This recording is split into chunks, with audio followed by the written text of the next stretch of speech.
Meu amigo e minha amiga eleitoralista, vamos para mais uma semana de destaques da sessão plenária do TSE. Toda semana a gente retira o que é mais importante da sessão plenária que ocorreu na semana anterior das sessões do TSE e destaca aqui para vocês fazendo um resumo. Vamos lá para o vídeo dessa semana. Essa semana a gente vai discutir uma questão processual, um destaque do TSE que é processual, e aí a gente vai ver que muito embora a origem, o fundamento jurídico seja lá no Código de Processo Civil, a gente vai ver que essa repercussão ela guarda muito mais relação com uma especificidade, do processo eleitoral. Por isso que quando se fala em aplicação supletiva e subsidiária do Código de Processo Civil, aqui no Código Eleitoral, no Código de Processo Eleitoral, que não existe propriamente, o processo civil eleitoral está espalhado nas leis eleitorais, mas quando a gente fala que é supletivo e subsidiariamente, como a grosso modo o que a gente pode dizer é que essa aplicação deve sofrer e obedecer os influxos próprios do processo eleitoral. E exatamente esse destaque dessa semana guarda muito relação com isso.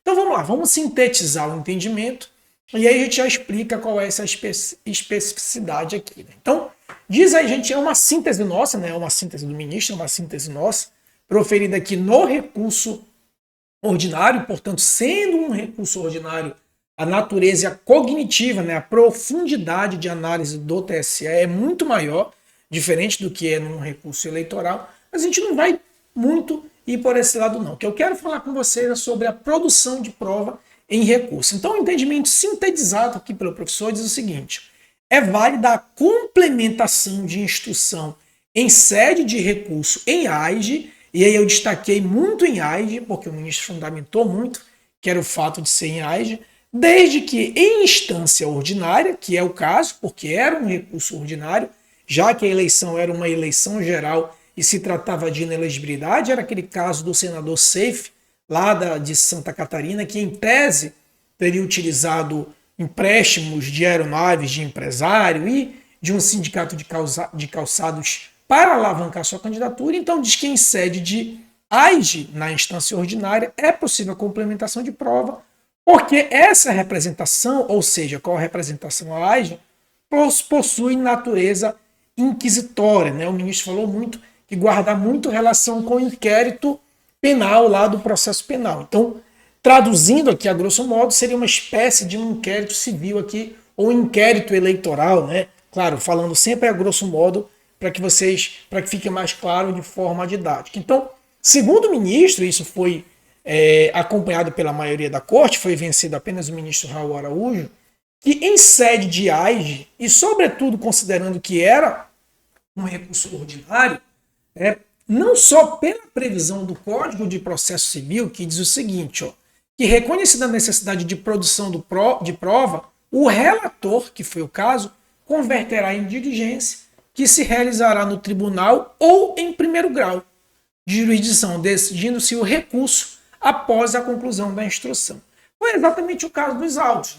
O processo veio em recurso para o TSE, o relator percebeu que as provas elas não estavam bem instruídas, e aí, como a jurisprudência do TSE é remansosa, diz o seguinte: o que diz a jurisprudência do TSE?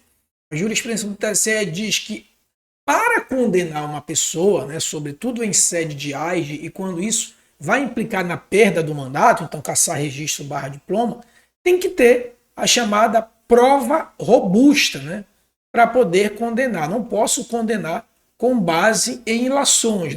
Isso advém, sobretudo, do princípio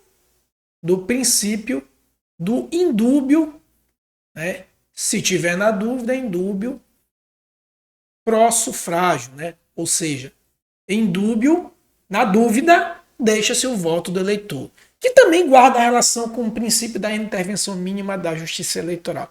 Ou seja, não só pela previsão legal aqui do Código de Processo Civil, mas com mais razão, e aí vem a especificidade aqui em sede de AIGE, por exemplo, lá o artigo 23 da Lei Complementar 64/90, que é um artigo imediatamente após o artigo 22 que trata da AIGE, diz o seguinte: que o tribunal formará sua convicção pela livre apreciação dos fatos públicos e notórios dos indícios e presunções de provas produzidas atentando para as circunstâncias, ainda que, olha só, ainda que não indicados ou alegados pelas partes, mas que preservem o interesse público de lisura eleitoral. Ou seja, o publicismo processual, né, lá no processo civil, como regra, né, o juiz ele impulsiona o processo, mas como regra são as partes quem dão iniciativa ao processo. Claro que o juiz, em algumas situações, também pode intervir, mas como regra são as partes que tomam a iniciativa e o juiz impulsiona,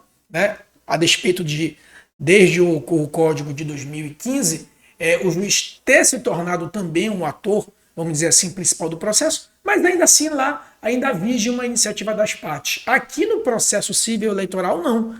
O artigo 23, muito polêmico, inclusive, muito criticado, mas já declarado constitucional pelo STF, dá aqui o repertório, né, para dizer que, sobretudo em sede de AGE, pela natureza da AGE, a produção de prova ela é ampla, né? E sendo ampla em sede de recurso eleitoral, complementada principalmente por essa previsão legal aqui do Código de Processo Civil, o relator entendeu que, como as partes não conseguiram, né, a parte autora foi muito, vamos dizer assim, no sentido técnico, incompetente para produzir a prova, né, não produziu a prova de modo robusto, então o tribunal entendeu por bem baixar o feito em diligência, produzir a prova. Qual é a prova?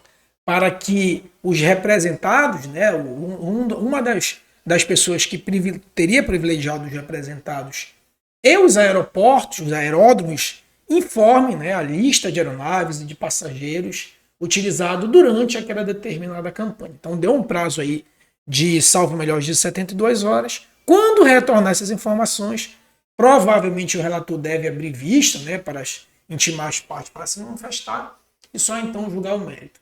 De fato, é uma decisão inusitada, né, muito embora legalmente, ao nosso ver, previsto, mas muito raro em âmbito de julgamento do TSE. Né? Acompanho já há mais de aí, quase 10 anos a jurisprudência do TSE. Não lembro, né, especificamente, provavelmente deve ter tido, né, mas não lembro, só para dar o tom da raridade o que é essa baixa de diligência, muito embora, repito, seja assim legal, previsto aí pelo artigo 938, parágrafo 3º. Tá bom, pessoal? E se você chegou até aqui é porque você gostou do vídeo, então eu te peço que curta o vídeo, compartilhe, se inscreva no canal, porque isso é muito importante, isso ajuda no crescimento do canal e com isso você também me ajuda. Bom, forte abraço e até a próxima.